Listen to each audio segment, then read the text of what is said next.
Tremendo tu és, meu amado Jesus. São orações na paz do Senhor Jesus, que é amada igreja. Amém. Glória a Deus. Tem sido uma festa muito bonita. Segue sendo. Espero que Deus hoje, amanhã e sempre nos abençoe com sua graça, com sua misericórdia, com o seu poder, para que sempre esta igreja viva, avivada no poder do Espírito Santo. Tem pessoas muito importantes entre todos nós, tem velhinhos, muitos jovenzinhos, crianças e pastores. Temos pastores, pastor aqui, amigo meu de lá da Argentina, uma vez esteve na casa da minha igreja dele, com o pastor Alain, e também este outro abençoado que está ali na frente, tá? Michel. E também eu sou o pastor que estarei, uma honra estar aqui com vocês. Glória a Deus. Para fazer uma sendo a revelação de Deus. Aqui na epístola do apóstolo Paulo aos Efésios, no primeiro capítulo, eu vou fazer leitura desta palavra em nome do Pai, do Filho e do Espírito Santíssimo de Deus. Amém. No versículo 3, a palavra do Senhor diz assim: bendito Deus e Pai de nosso Senhor Jesus Cristo, o qual nos abençoou com todas as bênçãos espirituais nos lugares celestiais, como também nos elegeu nele, antes da fundação do mundo, para que fôssemos santos e irrepreensíveis diante dele em caridade, em amor, e nos predestinou para filho de adoção por Jesus Cristo, para si mesmo, segundo o beneplácito da sua vontade. Vou ler mais ainda, mas quero exortar que é aqui, nesse versículo.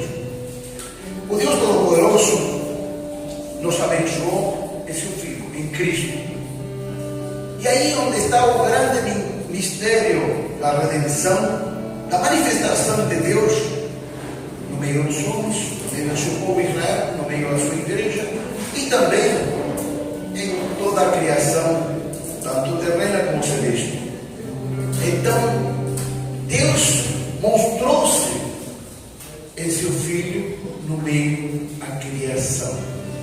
Naquela criação que tinha caído em vaidade, aquela criação que antes era sem pecado quando estava Adão e Eva no paraíso, mas pelo pecado, Deus falou para Adão: maldita é a terra pela tua causa, embora tenha feito a criação em 6 dias, em 6 tempos, em 6 eras, deixou um dia para trazer tudo para si. Naquele dia que disse que descansou, que não é deste mundo, aquele 7º dia, que na lei mesmo, aquele 7º dia, foi deixado na lei para que não se fizesse trabalho algum, para que todo homem não carregasse peso algum, pecado algum, coisa de homem alguma, para entrar na presença de Deus. Mas quando Cristo veio e fez o sacrifício da cruz, Deus nos chamou para ser um dia santo, que a presença dele nas almas edificadas pelo Espírito Santíssimo de Deus, porque Deus subiu aos céus e preparou moradas, muitas moradas, para todos aqueles que são filhos, e hoje estamos na presença de Deus. Glórias a Deus. Como também nos elegeu nele antes da fundação do mundo. Como Deus não poderia ter elegido nele antes da fundação do mundo, antes da criação? Ou seja, só um projeto de Deus antes que tudo existisse, antes que viesse tudo à tona, antes que tivesse um projeto natural aqui na terra. Deus nos elegeu nele antes de tudo aquilo. Ou seja, Deus nos conhece desde sempre. Somos criação dele, somos filhos dele, somos feitos pela sua presença, sua vontade, por vontade também, né? E por todo o seu santo para ser as criaturas perfeitas do Pai, porque somos uma raça eleita, sacerdócio santo, raça escolhida de Deus. Aleluia. Nós somos escolhidos. Deixa deixando esse revestimento carnal fora, somos os sacerdotes que ministramos no santuário de Deus, no templo de Deus, mas esse templo espiritual, porque cada um de vocês é um templo espiritual. Todos aqueles que têm o Espírito Santo, que temos o Espírito de Deus, somos um templo espiritual. Aleluia. E esse templo espiritual é habitado por Deus. Embora esse revestimento ainda nos causa um peso e retarda a total presença de Deus em nossas vidas, mas nós esperamos com esperança para que fôssemos santos e irrepreensíveis diante dele em amor. Santos irrepreensíveis. É difícil, não é difícil, porque essa natureza nos leva para lugares fora do caminho do Senhor. Embora o Senhor tenha tanta misericórdia que sempre nos está fazendo voltar para a retidão. E o caminho, a verdade e a vida. Sempre no arrependimento, sempre naquela entrega aos pés da cruz, o Senhor nos traz. Obrigado, Senhor. Glória a Deus. E nos predestinou. Olha, estamos predestinados para filhos de adoção. Em quem? Por Jesus Cristo. Para si mesmo, para Ele mesmo. Há um mistério enorme nisto que diz que Ele nos levou para si mesmo. Esse para si mesmo quer dizer o seguinte: que Deus é infinitamente grande, que Deus é eterno, imenso, porque todos cabemos em Ele. E se Deus cabe em nós, que nossa alma aparentemente está prisioneira dessa carne, dessa envoltura natural, então nossa alma também é infinita, e mais Deus morando nela. Porque já se deram conta, embora nossa alma seja mais que o nosso corpo, mas ela está dentro ou debaixo dessa natureza. Não está? Onde está teu corpo? Em cima da alma. Mas liberta por Deus pelo Espírito Santo de Deus, já nos fez habitar na região celeste, no amado, em Cristo Jesus. E todos fomos levados por Ele até Ele, na sua presença. Embora ainda falta uma face, que esse corpo seja transformado e arrebatado e levado para os céus. E tenhamos a oportunidade de viver eternamente com Ele na cidade celestial, a Nova Jerusalém. Aleluia. Para louvor e glória da sua graça, aquele poder infinito, não por vencimento que hemos recebido, mas por graça, por misericórdia, temos Deus em nós, pela qual nos fez agradáveis a si no amado. Porque Cristo, Ele sendo perfeito, e Ele vindo aqui no mundo, e Ele sendo comum de nós, mas sem pecado, Ele cumpriu toda a vontade de Deus, toda a lei de Deus em si mesmo. Então o homem não poderia ser levado até Deus por nossa natureza. Impossível, porque a nossa natureza é pecadora, pecaminosa. Nossa carne é pecadora, é caída, é uma natureza caída, na qual Ele está. Mas Deus fez um modelo perfeito em si mesmo, para que, embora Ele, a carne, fosse essa carne sem pecado perfeita, e Deus glorificou Ele quando Cristo se entregou na cruz, ressuscitando ao terceiro dia, e assim, essa carne que parecia como se fosse a nossa, foi feita em glória, e foi levada aos céus. E assim também ressuscitou o Senhor com todo o poder e glória, e também desceu no tempo de Pentecostes, trazendo ante nós a glória de Deus hasta nossas vidas. E esta natureza imerecedora, que não merece salvação, mas pela vontade de Deus, que fomos escolhidos antes da criação, Ele nos tem unificado e nos fez amados. Seu amado, modelo perfeito que é Deus, e que temos a redenção pelo seu sangue e remissão das ofensas, Você sabia que sem sangue o corpo não vive? Se você tirasse todo o seu sangue do seu corpo, não poderia existir. Seria algo tão seco que não teria vida. Assim também a terra, o mundo sem água, também não pode existir. É necessário esse poder que Deus colocou em nossa vida, o Espírito Santo, assim também nos dá a conhecer que através do sangue o corpo é vivificado, e o sangue de Cristo, que é santo, que foi derramado pelos pecados dos homens, pela violência dos homens, pela maldade dos homens, foi derramado e caiu em terra. E assim, esse sangue não poderia ficar nas trevas ou na corrupção. E esse sangue significa assim que a alma, o Espírito de Deus, a vida daquele que tinha aquele sangue santo, tinha que ser justificado porque pecado algum ele tinha. E assim Deus o justificou, assim também o fez ressuscitar, e assim também o levou ele ao mais alto céu, e assim também ele desceu ao dia de Pentecostes.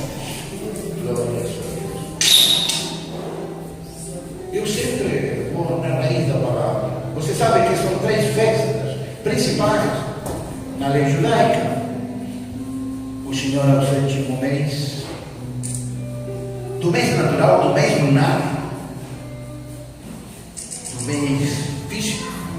Deus mandou que o homem começasse desde ali um novo tempo, um novo mês. Aos 14 dias daquele mês, Deus mandou fazer um sacrifício. Aos 10 dias daquele mês, Deus separou o cordeiro. E esse cordeiro significa o cordeiro separado por Deus em Cristo para a salvação de todo mundo. E ali na lei, esse cordeiro que foi separado aos 10 dias, aos 14 dias foi sacrificado, porque o inocente deveria morrer pelos primogênitos dos homens que somos pecadores. E assim aquele cordeiro foi sacrificado, e assim naquela festa, significando assim, que a sangue daquele inocente resgataria, justificaria a todos os israelitas, porque eles todos comeram esse cordeiro, a porta fechada, e nas suas portas, lá no umbral das portas, o sangue do cordeiro. Assim na tua carne, assim na tua alma, tem o sangue de Cristo. Assim como está o sangue do cordeiro nas portas dos israelitas naquele tempo, e o anjo destruidor não passou matando o primogênito do israelita, mas matou todos aqueles que estavam fora daquela presença de Deus. Até o primogênito dos animais naquele tempo morreram. E assim Deus, de noite, porque ali Deus, enviou seu anjo à noite, e de noite ele saiu, porque Deus também virá no tempo em que estiver à noite, em um abrir e fechar. Então temos que ter o cuidado de ter o sangue do cordeiro nos umbrais das nossas portas, dos nossos corações. Glória a Deus. Que Ele fez a bondade em Cristo para conosco em toda a sabedoria e prudência, descobrindo-nos o mistério da sua vontade, segundo o beneplácito, segundo a vontade, o que já predestinou, que propusera em si mesmo. Outro mistério importante, vou deixar vocês na cabeça desse tamanho no tempo que estiver ali. Não é congresso, pelo menos 15, 20 minutos aí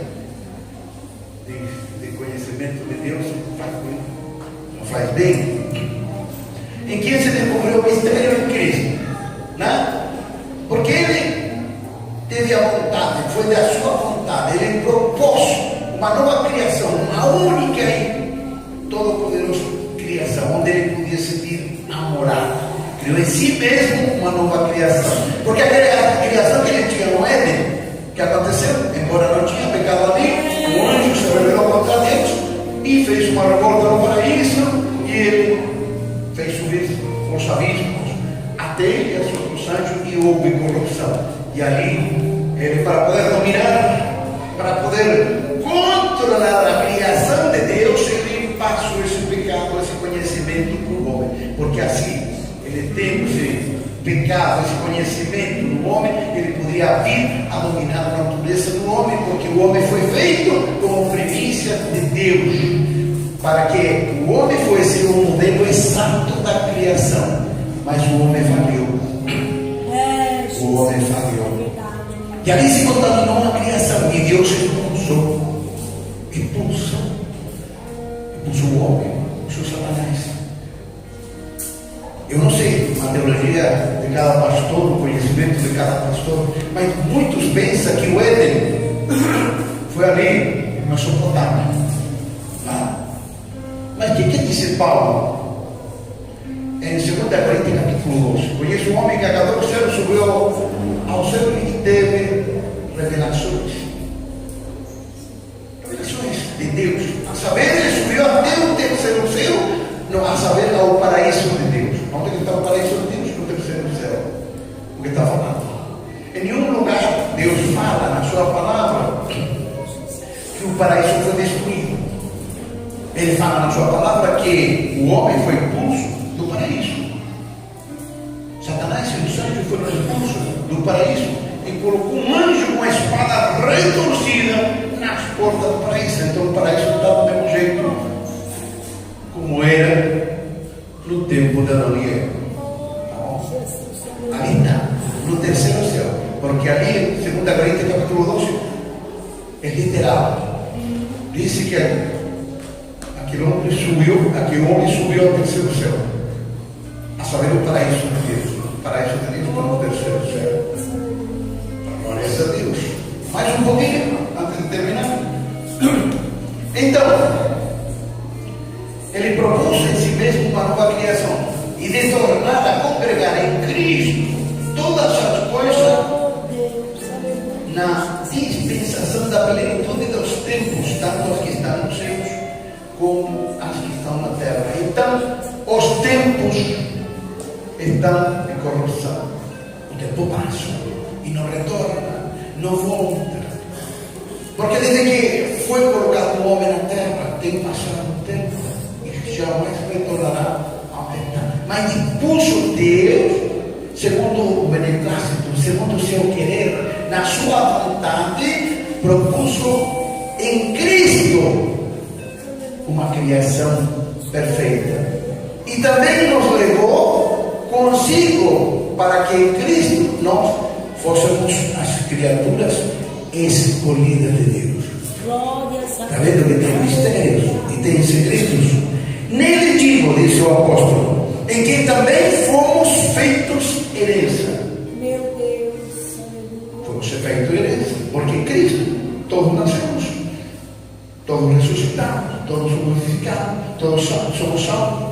Desde o tempo que Deus também fez a promessa a Abraão, que dele fundou um povo, mas fundou um povo por causa da promessa que fez a Abraão, que foi por meio da fé. Então, somos filhos de todos aqueles que, por meio da fé, somos feitos herança de Deus.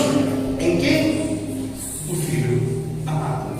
Porque em Gálatas 3,16 diz que Deus fez a promessa a Abraão, não às suas descendências, mas a seu descendente, que é Cristo Jesus. Então, havendo sido predestinado conforme o propósito daquele que faz todas as coisas segundo o conselho da sua vontade. Então, irmãos, nós somos vontade de Deus em seu propósito. Deus não é democrático. Deus não propõe ao homem ele criar caminhos alternativos para chegar a ele. Deus não dá uma sentença, uma lei exata, um modelo exato de lei, embora seja na graça, para seguir, para sermos feitos como Cristo se fez em toda a criação. De repente nós tomamos atitudes arbitrárias, tomamos atitudes bem pessoais. Nós nos conduzimos pelo nosso próprio pensamento. Fazemos uma criação paralela, justamente como Adão quis fazer quando quis ser igual a Deus. Queria conhecer o bem e o mal. Como em tantas religiões ali falam o yin e yang, o bem e o mal, que nesse equilíbrio se vem aperfeiçoar. E como está querendo nos ensinar aí no meio do mundo que todos os caminhos levam a Deus, embora seja um só que leva a Deus através de Cristo. Jesus, é verdade, Pai. Deus não dá muitas alternativas para chegar a Ele, dá uma só, Cristo, para que sigamos o modelo dele. Mas lembre-se, irmão, que nós temos uma natureza rebelde, temos uma natureza que impede que a gente faça a vontade de Deus. É verdade, Jesus. E nesta questão da palavra, eu sempre sou usado por Deus desse jeito, para que a pessoa venha a conhecer a raiz, a profundidade de tudo aquilo que nos diz, que nos informa, para que a gente não diga, eu não sabia, por isso que não fiz a vontade de Deus. Estamos num mundo, em aquela grande Babilônia, que é a confusão que é no mundo inteiro, onde esse mundanismo nos confunde e nos leva ao engano. E se nós Jesus. não vamos pelo caminho único e verdadeiro que é Cristo, seremos confundidos. Porque o grande poder do falso profeta confunde o mundo inteiro, engana o mundo inteiro. O maior mal e poder que há na terra é o falso profeta, que está em todas partes. Que está em toda parte. Está na nossa natureza, no nosso pensamento, está nas religiões, nas políticas, nas filosofias. Em tudo que o homem quer, deseja, o almeja, ou tem uma missão, está o falso profeta. Só em Cristo há liberdade. E para terminar, Oh, glória, aleluia, Jesus. com o fim de sermos de tudo isto, para louvor da sua glória, nós, porque primeiro esperamos em Cristo, em quem também vós estáis, depois que ouvistes a palavra da verdade, o Evangelho da vossa salvação, e tendo nele crido, foste selados com o Espírito Santo da promessa. Está falando de dois povos. O povo que recebeu a Cristo é carne e é espírito também, mas muitos rejeitaram a salvação. Está falando de nós, porque recebemos a Cristo e que fomos selados com o Espírito Santo de Deus. Selados com o Espírito Santo de Deus. Devemos ser autênticos, originais em Cristo. Porque já falei que é uma proposta do mundo para cada um de nós, para desviar-se da presença e da verdade do Evangelho. Nós devemos ser um modelo exato da criação feita e proposta nele, em Cristo Jesus. Lembremos muito bem da noiva que fala Deus no Apocalipse, que disse que tem vestiduras brancas, que significa pureza. Tem muito que está esperando. Sim, eu também estou esperando o arrebatamento. Mas será que a igreja está com vestiduras brancas? Glórias a Deus. José estava na presença do Senhor e lhe foram trocadas as vestes. E ele representava o sumo sacerdote, o próprio Cristo, quando foi reconstruída a cidade de Jerusalém, quando eles voltaram depois de Babilônia, depois de um período que eles ficaram exiliados aí. Então, essas roupagens naturais, sujas que podem ter qualquer um de nós, ou todos nós, devemos reemplaçar por aquela pureza, por aquelas vestes radiantes, refulgentes, irradiando o poder de Deus. A igreja deve estar santa e pura para que Deus venha. E como que Deus está fazendo isso? Permitindo que a gente entre em um grande sofrimento, uma grande tribulação. Porque se vocês, irmão, fica no bem bom, aqui vivendo calmamente e achando que todas as bênçãos que Deus te deu na natureza e a bênção que você sempre esperou, você se adormece nessa carne. É verdade, Jesus. Adormece nessa carne. Temos que adormecer a nossa alma, o Espírito Santo de Deus. E é nele que temos que adormecer. Falta muito tempo para que a igreja seja purificada. Talvez o tempo que eu imagino, não sei, mas o tempo de Deus é exato conforme o beneplácito da vontade de Deus. Porque temos que ser imagem de Deus no Filho. Imagem de Deus no Filho. A igreja tem